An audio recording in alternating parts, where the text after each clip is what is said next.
Mohon perhatian, pintu teater satu susah dibuka.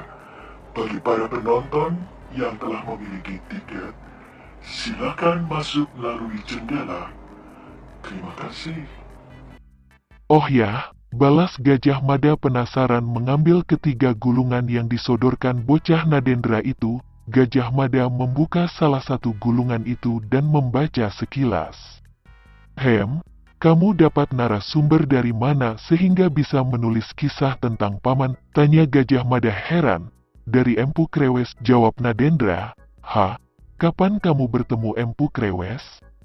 Tanya Gajah Mada. 2 warsa yang lalu, saat aku mengikuti ayah ke kota Raja Lama mengambil beberapa catatan di kelenteng pertapaan Ibu Suri Biksuni Raja Patni Gayatri, jawab Nadenda. Gajah Mada manggut-manggut dan mulai membaca mulai dari gulungan pertama. Isinya sebagai berikut: keteguhan hati Dewi Andong Sari dalam mempertahankan kandungnya karena fitnah oleh Dara Petak dan diasingkan dari kerajaan. Dahulu ada seorang wanita bernama Dewi Andong Sari yang menjalani pengasingannya. Dewi Andong Sari sendiri merupakan nama samaran dari Indreswari, salah satu selir raja pertama Majapahit, Raden Wijaya. Ia dibuang dan akan dibunuh karena fitnah yang menyebutkan ia hamil dari hasil perselingkuhan. Tak sampai dibunuh, Dewi Andong Sari hanya diasingkan di atas bukit di dalam hutan. Bukit inilah yang sekarang disebut dengan Gunung Ratu. Di dalam perjalanannya, Dewi Andong Sari ditemani 2 binatang kesayangannya, yakni kucing Condromowo dan musang putih. Gajah Mada mengambil gulungan kedua dan membacanya. Isinya sebagai berikut: Dewi Andong Sari telah difitnah oleh Dara Petak, istri kedua Raden Wijaya yang dikatakan mengandung.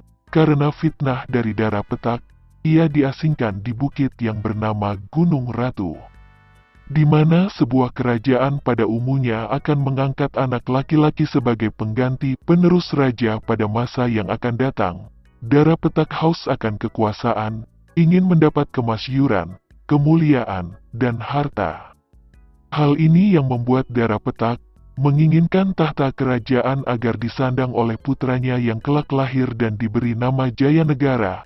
Dara Petak bagaimanapun juga harus melakukan sesuatu agar posisi putranya tidak goyah.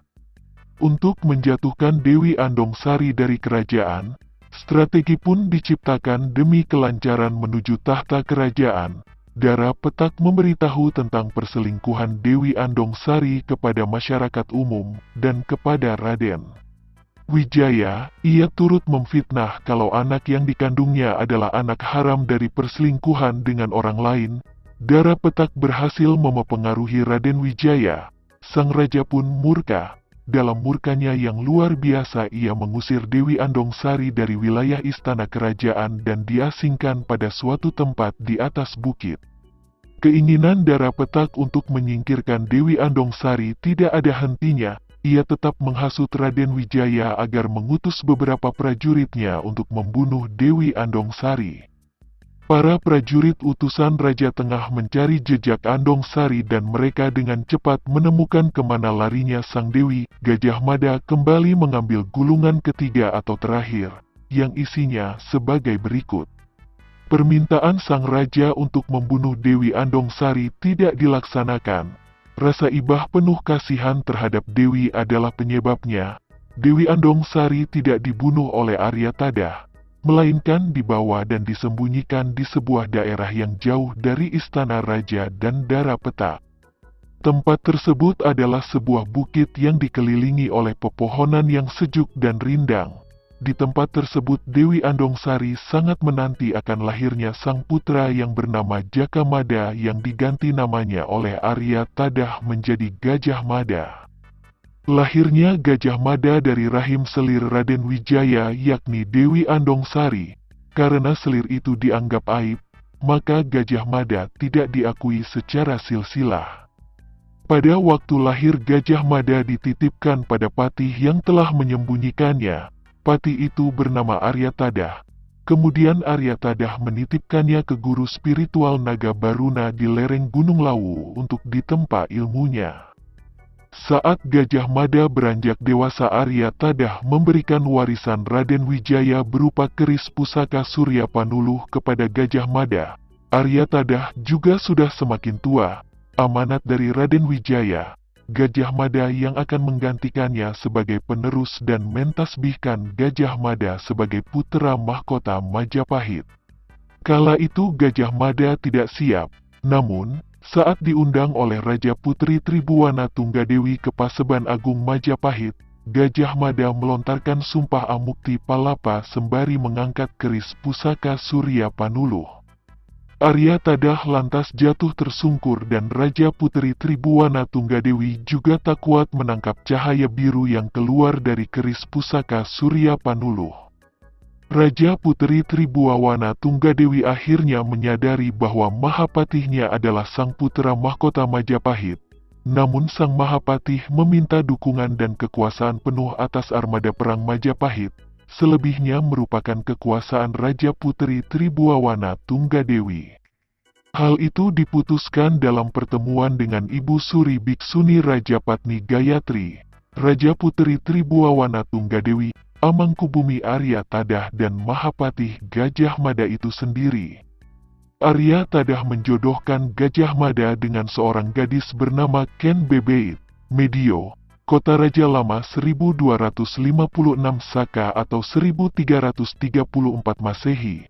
Bagaimana Paman Mada? Tanya Nadendra setelah melihat Gajah Mada menutup gulungan terakhir kulit kambing kering itu. Sebelum Gajah Mada menjawab pertanyaan Nadendra, nampak dia menghela nafas panjang berkali-kali dan matanya memandang ke langit-langit bilik. Ada baiknya kita berdua membahas ketiga gulungan ini.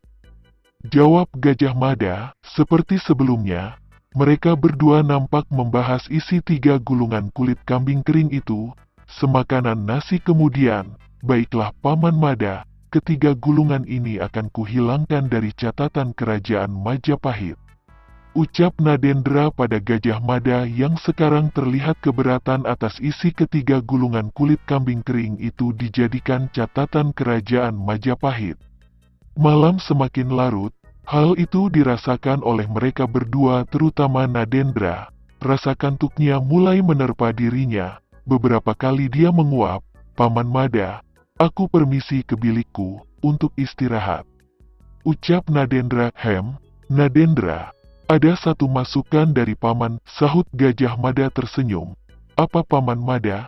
Tanya Nadendra penasaran. Namamu itu tak cocok disematkan dalam catatan yang kamu buat. Paman ada nama untuk menggantikannya, jawab Gajah Mada lantang. Oh, aku juga pernah terpikir hal itu Paman. Apa nama yang mungkin cocok mewakili nama Nadendra di setiap catatan yang kubuat?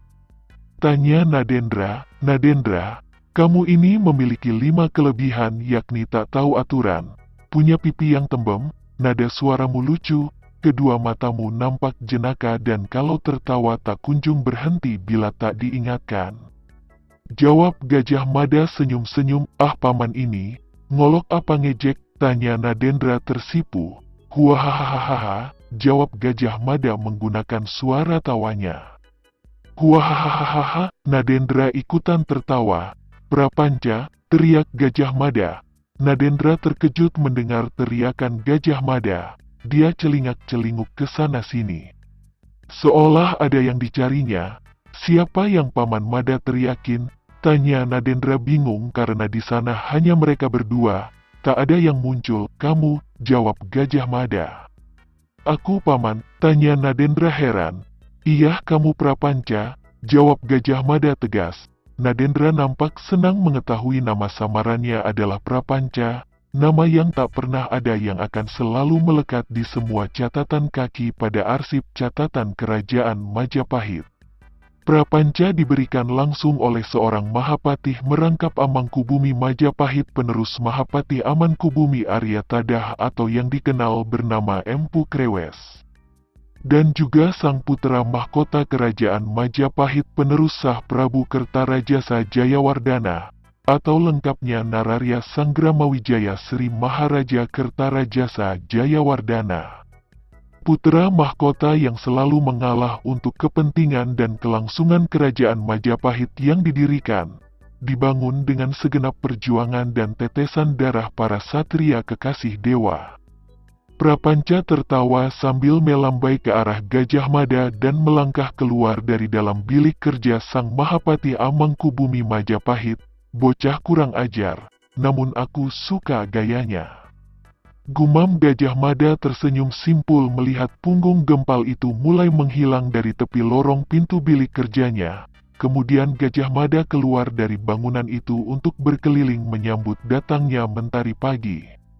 Dia tak akan pernah bisa tidur lagi di atas pembaringan hangatnya setelah sumpah palapa menggoncang Paseban Agung dan seantero tanah Jawa Dwipa. Paman Mada, aku akan selalu mendukungmu.